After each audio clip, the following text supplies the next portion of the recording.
तो समुच्चय का मतलब है किसी चीज को न्यूमेरिकली डिस्क्राइब करना कि इसके कितने भेद हैं, कितने प्रकार हैं। तो समुच्चयो नाम यत् इदम च इति कृत्वा विधीयते। मतलब इदम च मतलब ये भी, ये भी, ये भी, ये भी। तो किसी चीज का ये भी चीज जो प्रकार बताना है वो समुच्चय है। The list of everything with reference to the context is mentioned at a single place. जैसे 6 रस एक जगह पे बता दिए, 6 पदार्थ एक जगह पे बता दिए, त्रिदोष एक जगह पे बता दिए। समुच्चय का फायदा ये होता है कि आगे जाके जब हम क्रम, सप्त धातु एक जगह से बता दिए, तो क्रम से हम प्रीणनम जीवनम लेपो स्नेहो धारण पूरणे गर्भोत्पादश्च कर्माणि धातूनाम क्रमशो विदुः। तो समुच्चय में एक बार आपने क्रम बता दिया और आप आगे कुछ भी चीज मेंशन कर रहे हो तो उसी क्रम से आप मेंशन करोगे। जैसे क्रमशो विदु, धातु नाम क्रमशो विदु उन्होंने बोला, तो इसका मतलब प्रीणन जो है वो रस का काम है, जीवन जो है वो रक्त का काम है। क्यों? क्योंकि जब उन्होंने समुच्चय से उन धातुओं का मेंशन किया है तो कैसे किया है? रसाश्रुक मांस मेदोस्थि मज्ज शुक्राणी धातवा सप्तदुष्या। तो उन्होंने जो क्रम से मेंशन किया है उसी क्रम से वो उनके कर्म भी बता रहे हैं। तो वैसे ही समुच्चय करने का फायदा यह होता है कि समुच्चय में not only you are telling the list, you are also establishing a sequence. तो वात कलाकली अध्याय में बहुत सारे दोषों के भेद बताए हैं। इंद्रिय स्थान के चैप्टर 1 में सभी अरिष्ट के लक्षण बताए हैं। उसके बाद अष्टांग हृदय में पहले चैप्टर में पदार्थ बताए हैं, दोष बताए हैं, रस बताए हैं, धातु बताए। ये सब जो एक जगह पर एक क्रम में बताए जाते हैं वो समुच्चय तंत्र युक्ति का उपयोग करके बताए जाते हैं। फिर उसके बाद निदर्शनम। निदर्शन इज द एग्जाम्पल। निदर्शन मतलब एग्जाम्पल देना, या निदर्शन मतलब कोरिलेट करवाना। तो निदर्शनम नाम मूर्ख विदुषाम बुद्धि साम्य विषयो दृष्टांतः। दृष्टांत मतलब एग्जाम्पल। मूर्ख फुलिश, विदुषाम इंटेलिजेंट। तो निदर्शन का मतलब क्या है कि फुलिश और इंटेलिजेंस दोनों लोग एक ही तरह से टॉपिक को समझे, इस प्रकार का एग्जाम्पल देना। निदर्शनो नाम मूर्ख विदुषाम बुद्धि साम्य। बुद्धि साम्य मतलब जो भी बुद्धि, जो भी ज्ञान मूर्ख आदमी को मिलेगा वही ज्ञान इंटेलिजेंट आदमी को ही मिलेगा। मतलब आपका एग्जाम्पल इतना लूसिड है या इतना इजी है कि कोई भी उसको कोई भी इजीली समझ सकता है। आपका दृष्टांत इतना इजी है या इतना लूसिड है कि कोई भी उसको समझ सकता है। दैट इज निदर्शन। So the examples which help both the common man and the scholars and the foolish understand the topic to the same level are nidarshan. Common man, foolish और intellectuals सबको टॉपिक सेम लेवल पे understand करना। मतलब क्या है? ऐसा दृष्टांत देना या ऐसी तरह से उसको समझाना कि उसका समझना बहुत इजी हो जाए। ठीक है, जैसे कुछ एग्जांपल्स लेते हैं। एक शुक्र का एग्जांपल है। जो नॉर्मल शुक्र कैसे होता है? तो स्फटिकाभम द्रवम स्निग्धम मधुरम मधुगंधी च तैल चित्त ए चित्तु तैल क्षौद्र निबम तथा। तो ये नॉर्मली शुक्र का जो उदाहरण दिया गया है, तो शुक्र को किस तरह से डिस्क्राइब किया गया? स्फटिकाभम, स्फटिकाभम मतलब स्फटिक के जैसा कलर। द्रवम जो लिक्विड है, स्निग्ध जो हाथ में स्निग्ध है। तो मधुरम मधुगंधी, मधुगंधी मतलब मधुर गंधी या हनी के जैसा जिसका गंध है। अब हनी के जैसा गंध शुक्र का क्यों होता है? That is because Honey also contains a lot of fructose, whereas शुक्र also contains a lot of fructose. तो इसीलिए हनी का गंध का शुक्र होता है। स्फटिकाभम व्हाइट इन कलर। तो ये जो भी या फिर रक्त के अगर इंद्रगोप संकाशम पद्मालक्त संदिवम, ये जो भी एग्जाम्पल्स दिए हैं, इंद्रगोप कीड़े के जैसा, पद्मालक्त, पद्मा मतलब लाल कलर का लोटस, तो लाल कलर के लोटस के जैसा, या फिर तप्त, इसी श्लोक में एक और उदाहरण दिया है कि तप्त जो लोहा नहीं, सोना जब तप्त हो जाता है तो तप्त सोने के जैसा। ये जो उदाहरण दिए गए हैं ये इतने इजी हैं कि वो कॉमन मैन ने भी देखे होंगे और विदुषी लोगों ने भी देखे होंगे। तो उस चीज को समझने के लिए, उस चीज का ज्ञान प्राप्त करने के लिए ये जो चीजें हैं ये इजी हो जाती हैं। सो दिस इज निदर्शन तंत्र युक्ति। आज की तारीख में वेयर डू वी यूज निदर्शन तंत्र युक्ति? वी कैन यूज निदर्शन तंत्र, जैसे कोका कोला कलर्ड यूरिन या straw coloured urine is all type of निदर्शन तंत्र युक्ति।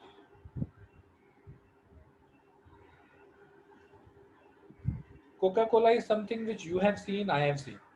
तो अगर मैं आपको बोलूं कि कोका कोला, निदर्शन has to do a lot with उपमान प्रमाण, has to do with a lot with उपमान प्रमाण। तो व्याख्या is a detailed commentary on the subject, while निदर्शनम इज जस्ट एन एग्जांपल। इसके पहले हमने व्याख्या भी देखा, जो कोई भी टॉपिक को डिटेल में एक्सप्लेन करने का, डिटेल में एक्सप्लेनेशन जहां पर होता है। तो व्याख्या जो है वो निदर्शन से अलग कैसी है कि व्याख्या में तो डिटेल कमेंट्री दी जाती है, श्लोक दिया जाता है, उसके ऊपर पूरी टीका लिखी जाती है।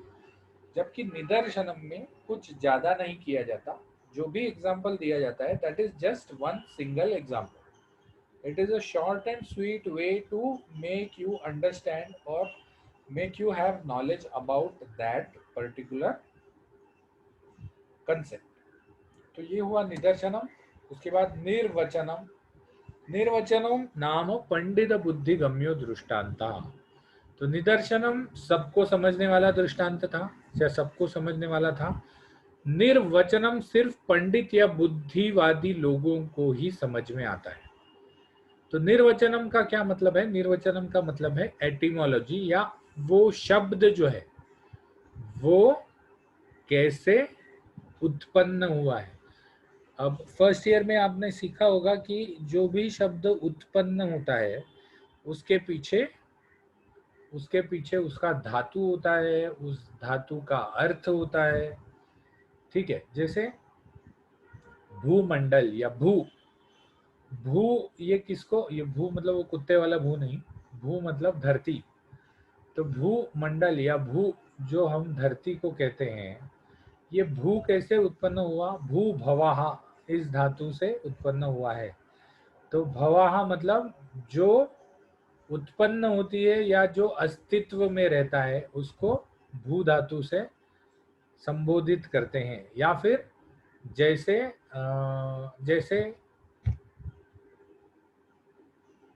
हाँ, ये विसर्प दिया हुआ है जैसे, तो विविधम सर्पयति इति विसर्पः, मतलब अलग अलग जगह पर सर्प के जैसे फैलने वाला जो चीज है उसे विसर्प कहते हैं। या फिर आयुर्वेद, तो deriving meaning of words and sentences by using of terms roots is known as निर्वचनम। जैसे व्याप्ति का उन्होंने बताया है, इति सहचरणो नियमो व्याप्ति, व्याप्ति का मतलब जो साथ साथ चलते हैं हमेशा, तो उस साथ चलने को व्याप्ति कहते हैं। विविधम सर्पयति इति विसर्पः, विसर्प, इसमें विविधम सर्पयति, ऐसे दो अलग अलग वर्ड्स का उन्होंने कॉम्बिनेशन किया है। वैसे ही आयुर्वेद में आयु प्लस वेदाः, आयुर्वेदा, ये तो आपने फर्स्ट ईयर में पढ़ा होगा संस्कृत में सब। ठीक है, सो निर्वचनम आयुर्वेद, अगर मैं किसी को बोलूं तो जब तक उसका वो डिफरेंशिएट नहीं करे कि आयुर्वेद में दो वर्ड्स आते हैं आयु और वेदाः, या विसर्प में दो वर्ड्स आते हैं विविधम और सर्पयति, तब तक, और ये कौन डिफरेंशिएट कर सकता है, कौन एक दूसरे से अलग कर सकता है? ये सिर्फ ज्ञानी पुरुष या जिसको बुद्धि है या जो पंडित है जिसने सीखा हुआ है वही कर सकता है। तो निर्वचनम ये वो तंत्र युक्ति है कि आप उस चीज में ऐसा माल मसाला, ऐसा नॉलेज छुपा के रखो कि सिर्फ पंडित या बुद्धिवादी आदमी को ही पता चलेगा। तो निर्देशनम is for all IQs while निर्वचनम is only for the intellectuals. अब यहाँ पर यह ध्यान रखना जरूरी है कि निर्वचनम उय्य से अलग कैसा है। उय्य में भी ज्ञान जो है वो सिर्फ बुद्धिवादियों को ही मिलता है, निर्वचनम में भी ज्ञान सिर्फ बुद्धिवादियों को ही मिलता है। तो उय्य में और निर्वचन में फर्क इतना है कि उय्य में आपको लॉजिक लगाना पड़ता है। याद करो उय्य क्या है, ब्राह्म मुहूर्ते उत्तिष्ठेत जीर्णा जीर्ण निरूपयन, मोर देन उय्य। तो जीर्णा जीर्ण निरूपयन में हमको ये समझ में आया कि भाई रात को ही खाना इतना खाओ, रात को ही खाना इतना कम खाओ कि सुबह पच जाए, सुबह ब्राह्म मुहूर्त पे पच जाए। ये जीर्णा जीर्ण निरूपयन से हुई है। लेकिन इससे कोई हमको किसी चीज को तोड़ के फोड़ के उस चीज का ज्ञान नहीं मिलता। तो निर्वचनम को कोई लॉजिक नहीं लगता। वो तो जैसे ही आप वर्ड देख लो, उसको भंग कर लो या उसका रूट समझ लो, तो आपको, जैसे वेद है, अब यहाँ वेद है, तो वेद मतलब बुक ऑन समथिंग। तो वेद ये वर्ड, या फिर तंत्र ऑन समथिंग। तो आयुर्वेद मतलब आयु पे तंत्र। वेद मतलब क्या है, वेद ये विद धातु से बना है, विद धातु। और विद धातु का मतलब क्या है, ज्ञान। तो आयुर्वेद के ज्ञान का तंत्र इज आयुर्वेद, आयु के ज्ञान का तंत्र इज आयुर्वेद। तो हर वर्ड जो है वो कोई ना कोई धातु से बना हुआ है। वो धातु को आइडेंटिफाई करके उसका मीनिंग ढूंढना, इसमें उह्य या लॉजिक अप्लाई करने का जरूरत नहीं पड़ता। तो इसीलिए निर्वचनम जो है वो उह्य से अलग है। उसके बाद नियोग या संनियोग जिसको कहते हैं। तो नियोग इज द ऑर्डर। नियोग मतलब ऑर्डर। इदम इति कर्तव्यम नाम नियोगः। इदम इति कर्तव्यम नाम नियोगः मतलब ऐसा करना है, खत्म। There is no doubt, period. There is no doubt about it. ऐसा करना है, पीरियड। सो नियोग is a command or an order which needs to be followed without any doubt or discussion. ठीक है। जैसे हम हमारे डैडी को बोलते हैं, डैडी हमारे क्लास की पिकनिक जा रही है। कहाँ जा रही है? तो सर शिमला जा रही है, मनाली जा रही है, जो इस बार गई नहीं। तो शिमला जा रही है, मनाली जा रही है, तो वहाँ हम जाने वाले हैं। तो हमको एक 20,000 रुपया दो ना। तो डैडी हमारे पास देखते हैं और बोलते हैं, बेटा तुम्हारी पिकनिक नहीं जा रही, क्योंकि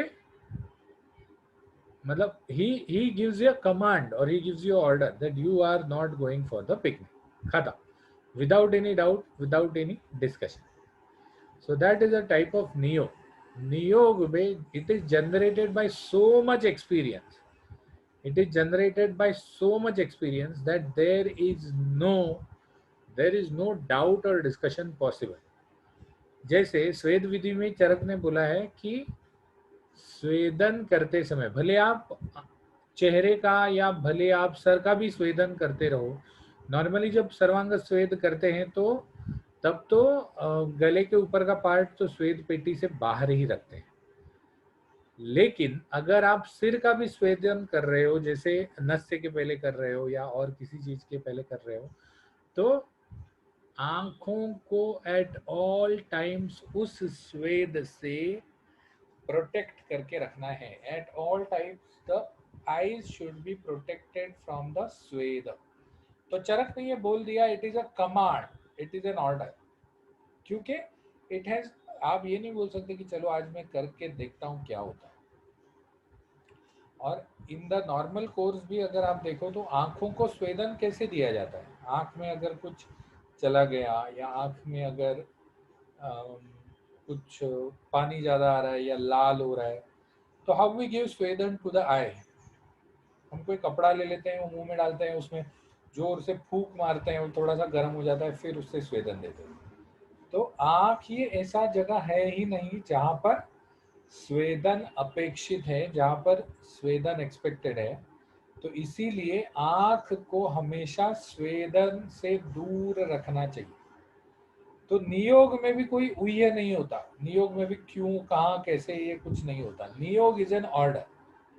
तो आंख को स्वेद से दूर रखना चाहिए, इसका कोई उय नहीं है, क्यों नहीं है, क्या, because it is a command, it is not an advice. उपदेश में ब्राह्म मुहूर्ते उत्तिष्ठेत इज अ एडवाइस कि आप ब्राह्म मुहूर्त पे उठो, जीर्णा जीर्ण निरूपय, जीर्ण या अजीर्ण देख के उठो। तो ब्राह्म उपदेश इज एन एडवाइस, नियोग is an order, it is a command or an order. ठीक है, जैसे मिलिट्री में ऑर्डर देते हैं, कोई शक नहीं सर, नो सर, नहीं जनाब। तो नियोग is an order, where is उपदेश इज एन एडवाइस। तो उपदेश, नियोग कब आता है? आफ्टर डिस्कसिंग ऑल एकांत एंड कमिंग टू एन अनुमत। नियोग में पूरा एकांत, सब लोगों का इंडिविजुअल जो ओपिनियंस है वो डिस्कस हो गया होता है, और एक पर्टिकुलर चीज प्रूव हो गई है, पर्टिकुलर अनुमत पे लोग आ गए हैं, जिसके बाद उन्होंने नियोग या वो कमांड बताई है।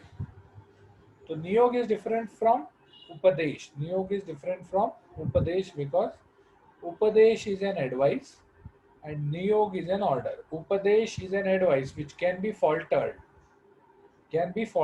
but Niyog is a command which can never be faltered. मतलब even in diseases of the eye you don't give स्वेदन, आंखों के डिसीजेस में भी आप स्वेदन नहीं देते। तो संयोगो निर्विकल्पनम, विकल्प, विकल्पः पक्षिकाभिधानम, विकल्पः पक्षिकाभिधानम मतलब पक्ष का अभिधान करना। ऑप्शन और ऑल्टरनेट अरेंजमेंट और statement does not have a fixed rule but suitable variant. मतलब आप प्रतिज्ञा क्या ले रहे हो, या आप पक्ष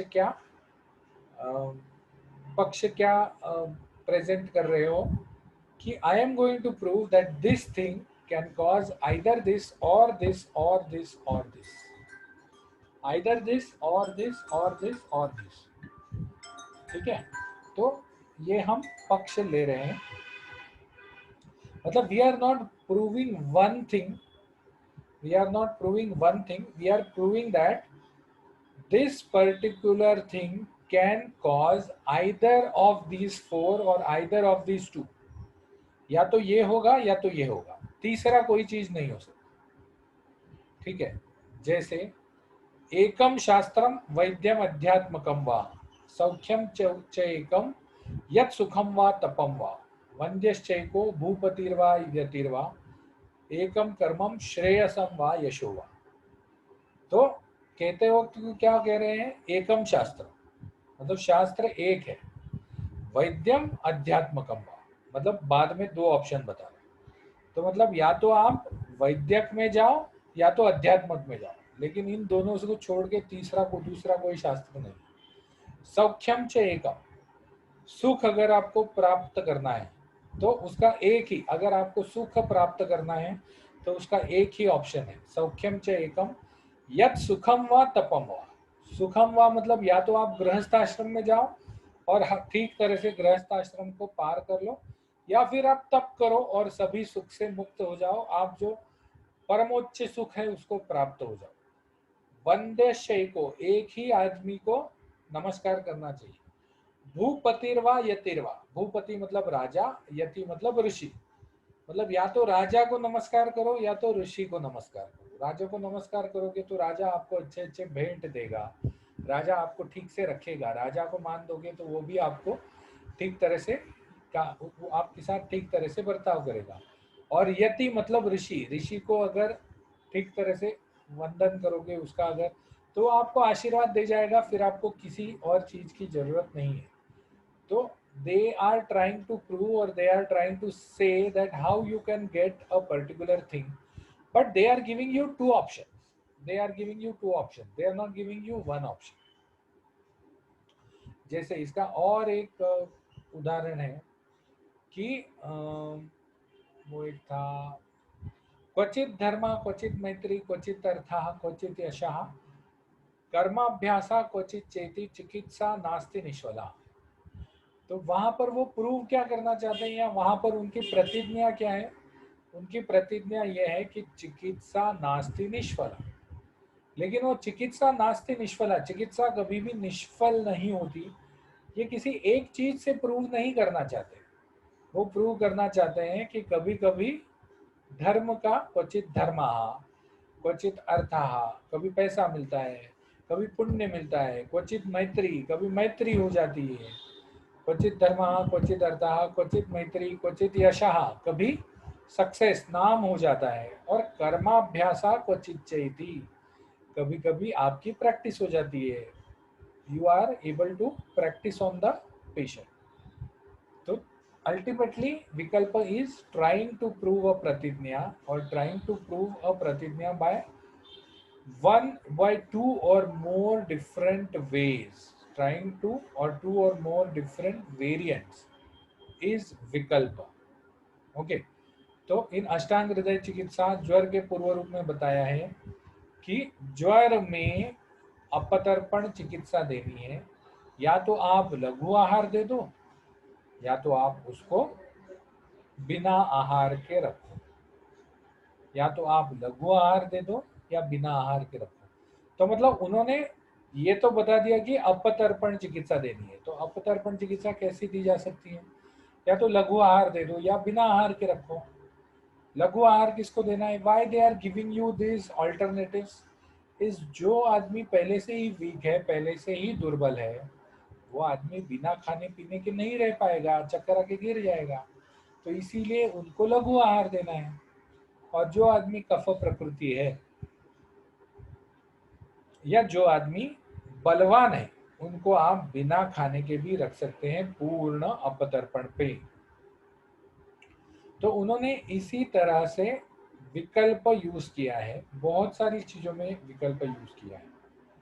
तो अनेकांत में either one or more of the alternatives is true. अनेकांत में दोनों ऑल्टरनेटिव्स ट्रू नहीं होते, one or more than one is true, but one or more than one is also false. One or more than one is true, but one or more than one is also false. ठीक है, but here in विकल्प both the alternatives are correct. Both the alternatives are correct. तो why this is mentioned is, हमको ये पता चाहिए कि कहाँ पर एकांत यूज करना है और कहाँ पर विकल्प यूज करना है। Of course, if you are reading the commentary, अगर आप कमेंट्री या व्याख्या या टीका पढ़ रहे हो, तो उसमें बहुत सारी चीजें तो पहले ही इलेबोरेट हो जाती है। But if you don't have the commentary at hand, and when you are reading and understanding the meaning of the श्लोक,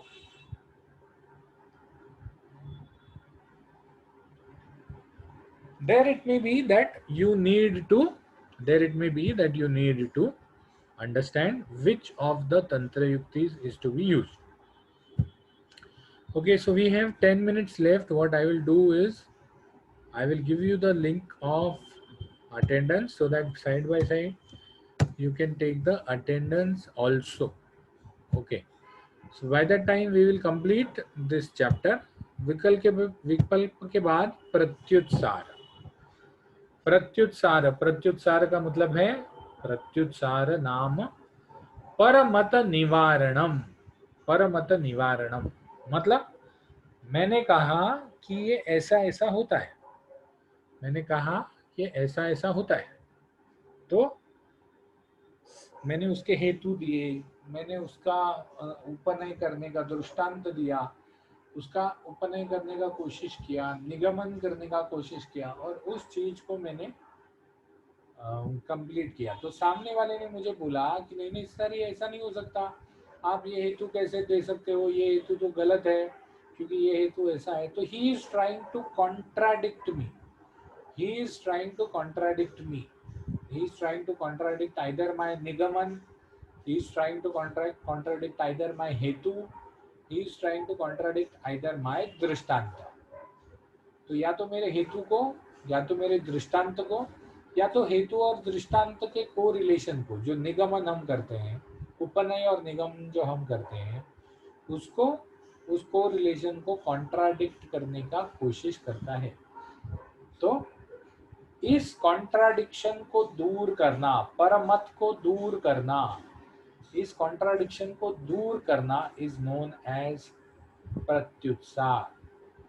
प्रत्युत्सार में क्या होता है? प्रत्युत्सार में आप सामने वाली की जो शंका है उसको तो दूर करते ही हो, साथ ही साथ आप एक नया हेतु या उसी हेतु को एक नए तरीके से प्रेजेंट कर देते हो जिसमें कॉन्ट्राडिक्शन नहीं हो, जिसमें कॉन्ट्राडिक्शन नहीं हो।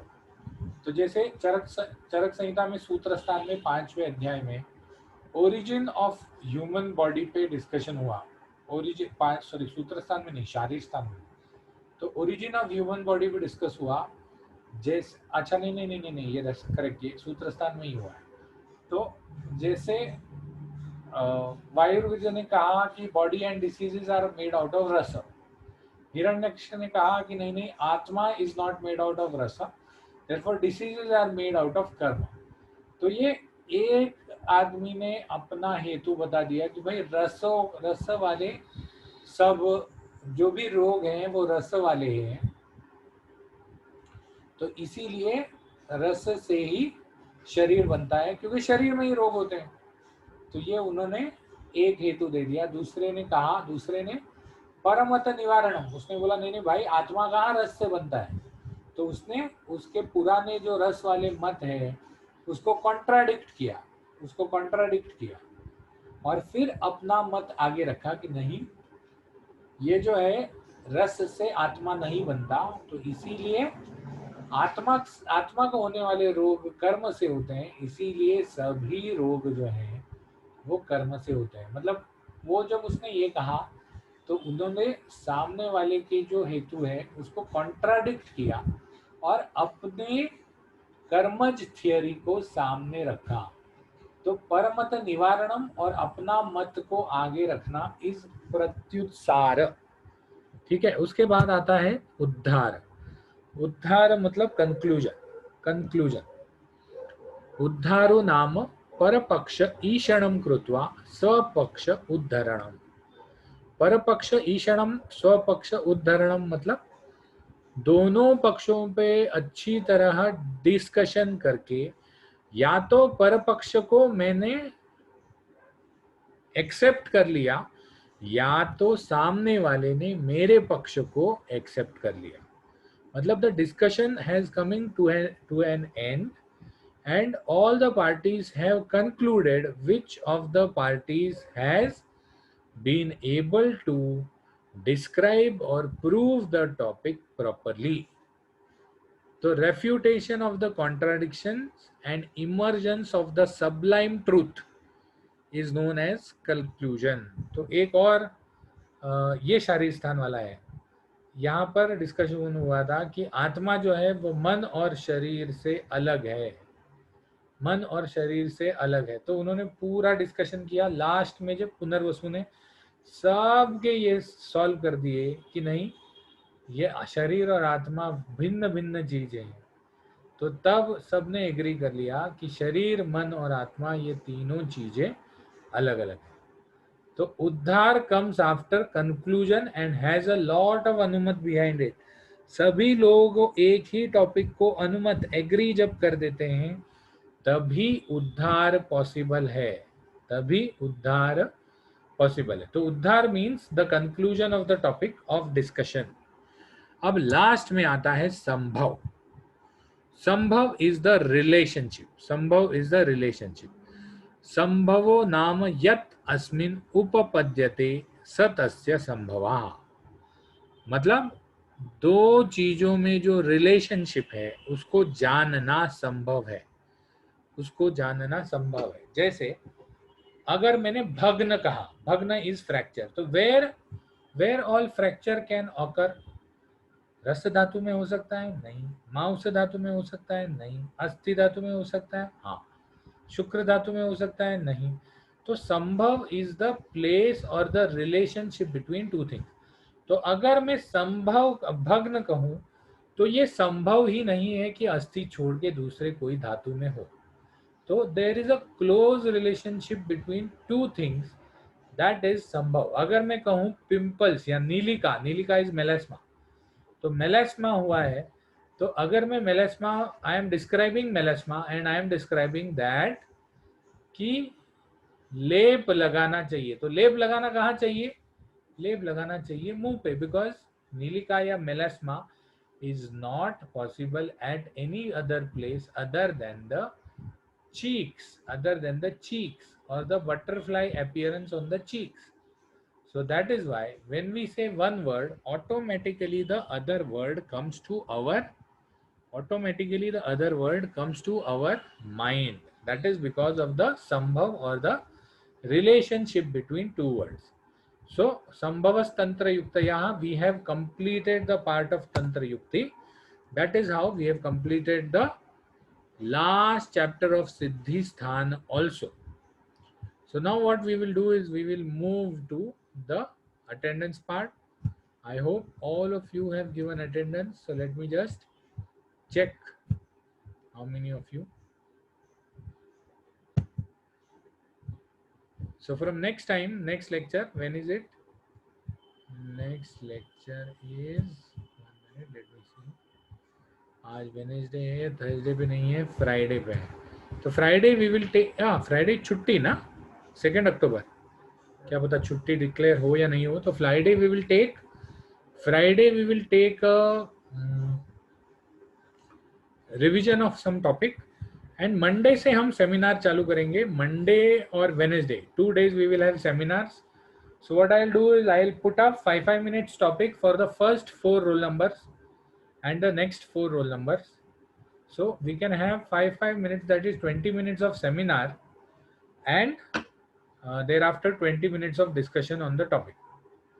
Okay, so किसी का अटेंडेंस रह गया है, किसी को ऐसा लगता है कि अटेंडेंस नहीं आया या सबने अटेंडेंस दे दिया है? अगर नहीं आया है तो instead of taking manual attendance, what we can do is you can send me on WhatsApp.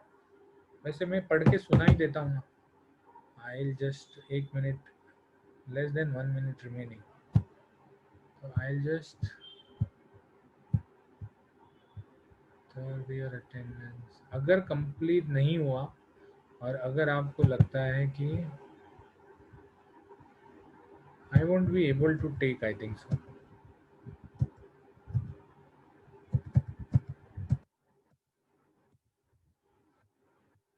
Just check how many attendances are there.